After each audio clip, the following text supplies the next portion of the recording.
आम जनता पर ईरान जंग की पहली मार देखने को मिली है। घरेलू एलपीजी सिलेंडर 60 रुपए महंगा हुआ है। आज से ही एलपीजी की बढ़ी हुई कीमतें लागू हो चुकी हैं। दिल्ली में 913 रुपए पहुंची है घरेलू सिलेंडर की कीमत। कमर्शियल सिलेंडर के दाम भी 115 रुपए तक बढ़े हैं। किल्लत से बचने के लिए सरकार रिफाइनरियों को एलपीजी उत्पादन बढ़ाने का आदेश दे चुकी है। तो आम जनता पर ईरान जंग का ये पहला असर हुआ है भारत के भीतर। ये बड़ा असर है क्योंकि घरेलू एलपीजी सिलेंडर जो है वो 60 रुपये तक महंगा हो गया है।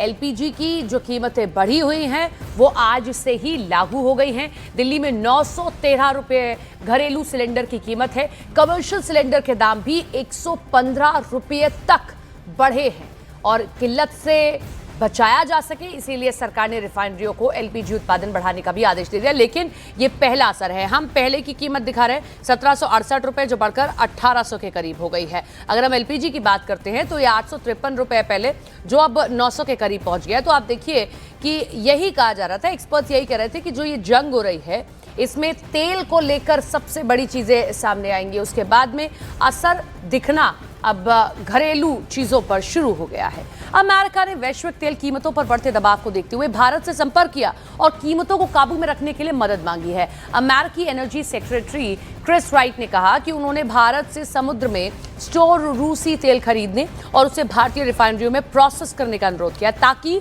तुरंत बाजार में अतिरिक्त आपूर्ति लाई जा सके।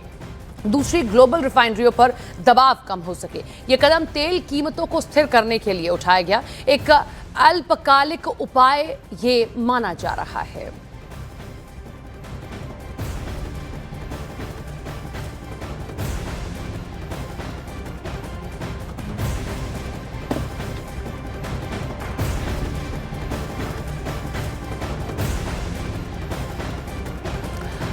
अब ये समझना भी जरूरी है कि कल तक रूसी तेल को लेकर आंख दिखा रहा अमेरिका अचानक क्यों इतना मजबूर हो गया कि कह रहा है वहां से तेल खरीदो।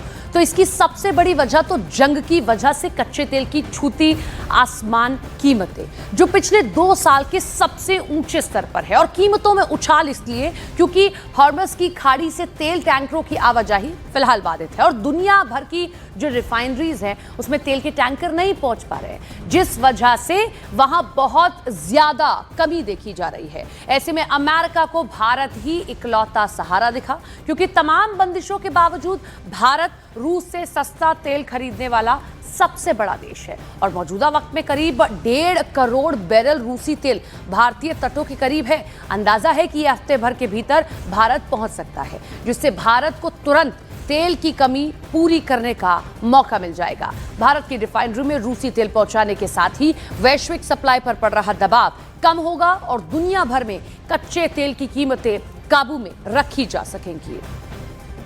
तो ईरान, इजराइल और अमेरिका के बीच जारी जंग की वजह से हर्मज जलसमुद्र मध्य में तनाव लगातार जारी है और इस दौरान हर्मज स्ट्रेट में एक तेल से भरे जहाज को निशाना बनाया गया।